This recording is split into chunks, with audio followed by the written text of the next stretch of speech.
வணக்கம். பொங்கல் அதுவுமாக நடிகர் விஜய் அவர்கள் செய்த செயல் அதிர்ச்சியில் ரசிகர்கள்.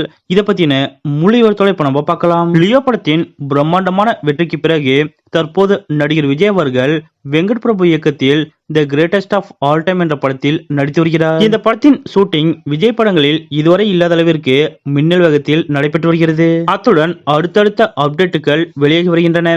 இந்த நிலையில் பொங்கல் தினமான இன்றும் the greatest of all time படத்தின் அப்டேட் வெளியாகும் என்று கூறப்படுகிறது. அதாவது தளபதி விஜய் அவர்கள் நடித்து வரும் கோட் படத்தின் முதல் 2 போஸ்டர்கள் புத்தாண்டு தினத்தன்று வெளியான நிலையில் பொங்கல் தினமான இன்றைய தினம் 3வது போஸ்டர் வெளியிடப்படும் என்று எதிர்பார்க்கப்படுகிறது. இதனால் தளபதி ரசிகர்கள் மகிழ்ச்சியில் இருந்த நிலையில் தற்போது ஒரு அதிர்ச்சியான செய்தி வெளிவந்துள்ளது. அதாவது ஏற்கனவே நடிகர் விஜய் அவர்கள் கோட் படத்திற்கு பிறகு அரசியலில் களமிறங்க போவதாக கூறப்பட்டது. அதே சமயம் இது வதந்தியான தகவல் என்றும் நடிகர் விஜய் அவர்கள் அடுத்தடுத்து படங்களில் கமிட் ஆகி வருகிறார் என்றும் கூறப்பட்டது. இந்த நிலையில் தற்போது நடிகர் விஜய் அவர்கள் வெங்கட் பிரபு இயக்கும் கோட் படத்திற்கு பிறகு 2 ஆண்டுகள் இடைவெளி எடுக்கப் போவதாக உறுதிப்படுத்தப்பட்ட தகவல் வெளியாகியுள்ளது. அத்துடன் நடிகர் விஜய் அவர்கள் தனது அரசியல் என்ட்ரியை அறிவிக்கப் போகிறார் என்றும் கூறப்படுகிறது. இதற்கான அதிகாரப்பூர்வமான அறிவிப்பும் இன்னும் ஓரிரு நாட்களில் நடிகர் விஜய் அவர்கள் அறிவிக்கப் போகிறார் என்றும் கூறப்படுகிறது. இதனால் நடிகர் விஜய் அவர்கள் இன்னும் 2-3 ஆண்டுகளுக்கு எந்த படங்களிலும் நடிக்கப் போவதில்லை என்பது உறுதியாகியுள்ளது. இது